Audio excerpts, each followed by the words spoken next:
오늘 사건 상황실에 전해진 화제의 뉴스입니다. 40대 남성이 차량을 몰고 국회의사당으로 돌진했습니다. 오늘 오전 11시에 일어난 국회 차량 돌진 사고 현장입니다. 계단 앞에 출동한 차량과 엉망이 된 화단이 보이는데요. 다행히 부상자는 없었습니다. 목격자는 쿵 하는 소리와 함께 브레이크 소리가 들렸다며 다시 상황을 설명했습니다. 운전자인 남성은 자신이 개발한 조현병 치료제를 뺏으려 정부가 사찰을 한다며 횡설수설했는데요. 경찰은 범행 동기와 정신병력을 조사해 신병 처리 여부를 결정할 예정이라고 밝혔습니다. 7개월 영아를 학대해 사망케 한 부모의 혐의를 두고 논란이 일고 있습니다. 인천에서 생후 7개월 된 아이를 방치해 결국 사망케 한 부모가 오늘 오전 검찰로 송치됐습니다. 경찰은 이 부모에 대해 살인이 아닌 아동학대 치사 혐의를 적용했는데요. 아기는 5일간 방치됐으며 그 기간 아이 엄마의 SNS에 술을 먹는 사진이 올라온 것이 확인돼 공분을 사기도 했습니다. 국과수는 아이의 사망 원인은 사인 미상으로 상당 기간 음식 섭취가 없었던 것으로 보인다며 1차 소견을 밝히기도 했는데요. 경찰은 국과수의 최종 부검 결과가 나온 뒤 다시 정확한 사망 원인을 판단할 예정입니다.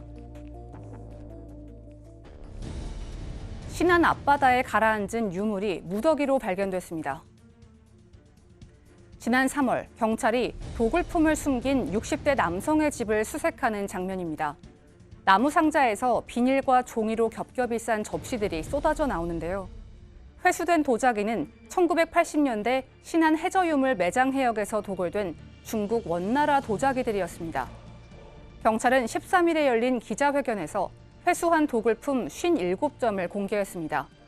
남성은 어머니의 유품으로 받은 물건이라 도굴품인지 몰랐다고 주장했는데요. 문화재청은 발굴 당시 남성이 잠수부를 고용해 다량의 유물을 확보했다는 입장입니다. 가수 정준영의 3년 전 불법 촬영 사건에 대해 경찰이 부실 수사를 했다는 정황이 드러났습니다.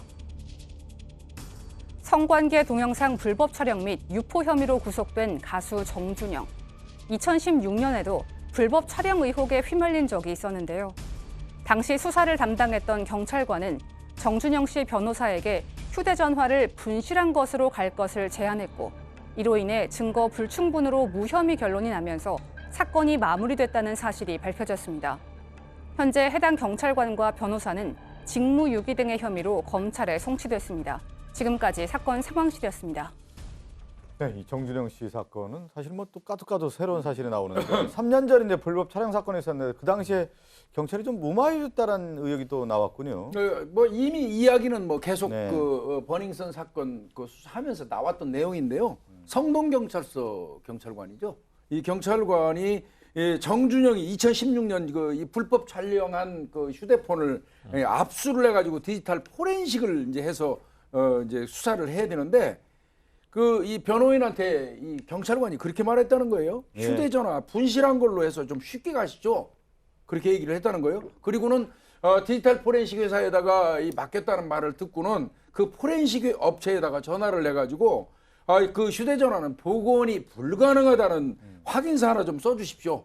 그렇게 요구를 했다는 거예요. 근데 업체 쪽에서는 그건 우리가 해보지도 않고 그렇게 할 수는 없습니다. 거절했다는 거예요. 그러니까 이번에는 이 정준영의 변호사한테 이제 얘기합니다. 경찰관이 대신 좀 써주십시오. 데이터 이 복원이 불가능하다는. 그러니까 변호사가 뚝딱 허위로 데이터 복원이 불가능하다는 허위 확인서를 하나 써줬어요.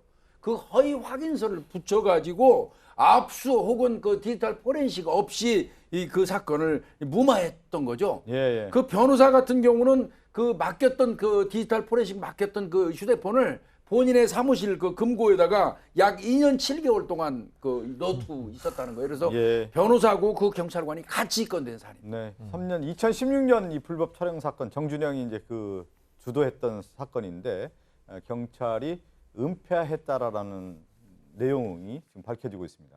사건 상담실로 갑니다.